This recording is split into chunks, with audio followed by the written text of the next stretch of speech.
le corps et l'âme. Dieu fit votre corps noble et votre âme charmante. Le corps sort de la terre et l'âme aspire aux cieux. L'un est un amoureux, l'autre est une amante. Dans la paix d'un jardin vaste et délicieux, Dieu souffla dans un peu de boue, un peu de flamme, et le corps s'en alla sur ses pieds gracieux. Et ce souffle enchantait le cœur, et c'était l'âme qui, mêlée à l'amour des bêtes et des bois, chez l'homme adorait Dieu que contemplait la femme. L'âme rit dans les yeux et vole avec la voix, et l'âme ne meurt pas, mais le corps ressuscite, sortant du limon noir une seconde fois. Dieu fit suave et beau votre corps immortel. Les jambes sont les deux colonnes de ce temple, les genoux sont la chaise et le buste est l'autel. Et la ligne du torse, à son sommet plus ample, comme au flanc pur de vase antique, rêve et court, dans l'ordre harmonieux dont la lyre est l'exemple. Pendant qu'un hymne à Dieu, dans un battement court, comme au cœur de la lyre une éternelle phrase, chante aux cordes du cœur mélodieux et sourd. Les épaules, planant comme les bords du vase, la tête émerge, et c'est une adorable fleur, noyée en une longue et lumineuse extase. Si l'âme est un oiseau, le corps est l'oiseleur, le regard brûle au fond des yeux qui sont des lampes, où chaque larme douce est l'huile de douleur. La mesure du temps teinte aux cloisons des tempes, et les bras longs aux mains montant au firmament ont charitablement la sûreté des rampes. Le cœur s'embrase et fond dans leur embrasement, comme sous les pressoirs fond le fruit de la vigne, et sur les bras croisés vit le recueillement. Ni les béliers frisés, ni les plumes de cygne, ni la crinière en feu des crieurs de la faim, n'effacent ta splendeur, aux chevelures insignes. Faite avec l'azur noir de la nuit, ou l'or fin de l'aurore, et sur qui nage un parfum farouche, où la femme endort l'homme en une mer sans fin.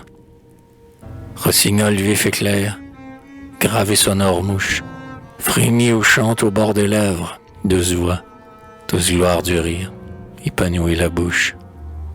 Chaque chose du corps est soumise à tes lois. Dieu grand, qui fait tourner la terre sous ton geste, dans la succession régulière des mois. Tes lois sont la santé de son compagnon leste, de l'âme, ainsi qu'un rythme et l'amour de ses pas. Mais l'âme solitaire et joyeuse où Dieu reste. La souffrance du corps s'éteint dans le trépas, mais la douleur de l'âme est l'océan sans borne, et ce sont deux présents que l'on n'estime pas. Ah, ne négligez pas votre âme. L'âme est morne, que l'on néglige, et va s'effaçant, comme au jour qui monte le croissant voit s'effacer sa corne. Et le corps, pour lequel l'âme n'a pas d'amour, dans la laideur que Dieu condamne, s'étiole, comme un fou relégué dans le fond d'une cour. La grâce de votre âme éclot dans la parole, et l'autre dans le geste, aimant les frères et sœurs, aux vêtements légers comme une âme qui vole. Sachez aimer votre âme en aimant votre corps. Cherchez l'eau musicale au bain de marbre pâle et l'onde du génie au cœur des hommes forts. Mêlez vos membres lourds de fatigue, où le hâle de la vie imprima son baiser furieux, au gémissement frais que la naïade exhale, afin qu'au jour prochain votre corps glorieux, plus léger que celui des mercures fidèles, monte à travers l'azur du ciel victorieux. Dans l'onde du génie, aux sources sûres d'elle, plongez votre âme à nu, comme les bons nageurs, pour qu'elle en sorte avec la foi donneuse d'elle. Dans la nuit, vers une aube aux divines rougeurs, marchez par le sentier de la bonne habitude, soyez de patients et graves voyageurs. Que cette jeune sœur charmante de l'étude et du travail tranquille et gai, la chasteté, parfume vos discours et votre solitude. La pâture de l'âme est toute vérité.